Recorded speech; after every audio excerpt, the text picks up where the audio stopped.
Sa kulungan po ang bagsak ng isang lalaking sangkot sa pang-hold up at pagkarnap ng inupahan nilang sasakyan sa Rizal. Ang suspect, sinabing hindi niya alam na plano pala ng kanyang kasama na nakawin ang sasakyan. Balitang hatid ni EJ Gomez. Namamasada lang ang driver ng sasakyang ito nang hold upin ang dalawang lalaking sakay nito alas 9 ng gabi noong Biyernes.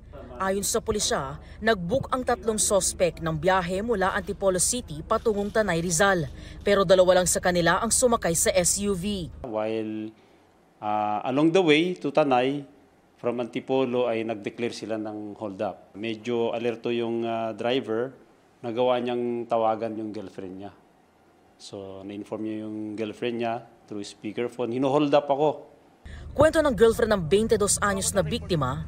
Nakakaramdam na yung boyfriend ko na baka may mangyari or may balak yung dalawa. Kaya nag-call siya sa akin. Nung nakarating na sila sa madilim na part, which is wala na akong nakita sa video call, doon na nangyari. Narinig ko na lang yung sinabi ng mga na, dito na ba? Huwag kang gagalaw. Then pinatay na yung call. Doon na raw tumawag ang girlfriend ng biktima sa Baras Police Station para matunton ang sasakyan. Sa salaysa ng biktima sa pulisya, tinutukan siya ng baril sa kanang bahagi ng leeg ng isa sa mga sospek saka kinuha ang kanyang cellphone at pera. Then pinababa po siya dito sa may Baras area. Iniwan na po siya doon. Nung makita kami, bigla po silang humarurot na po dahil may uneven road doon, bumaliktad na po doon yung sasakyan. Ayon sa pulisya, nang tumaob ang sasakyan, hindi mabuksan ang mga pintuan. Doon na raw sapilitang binutas ng mga sospek ang windshield para makatakas. Doon na rin daw nagsimula ang habulan. Nadakip ng mga pulis ang isa sa dalawang sospek. Giit niya, hold upin lang sana nila ang driver.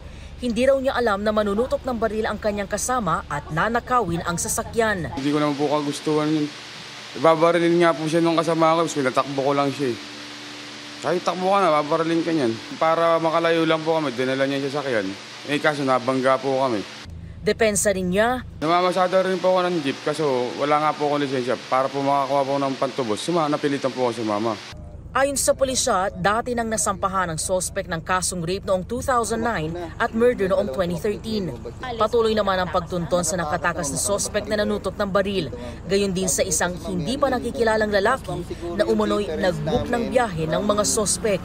EJ Gomez, nagbabalita para sa GMA Integrated News.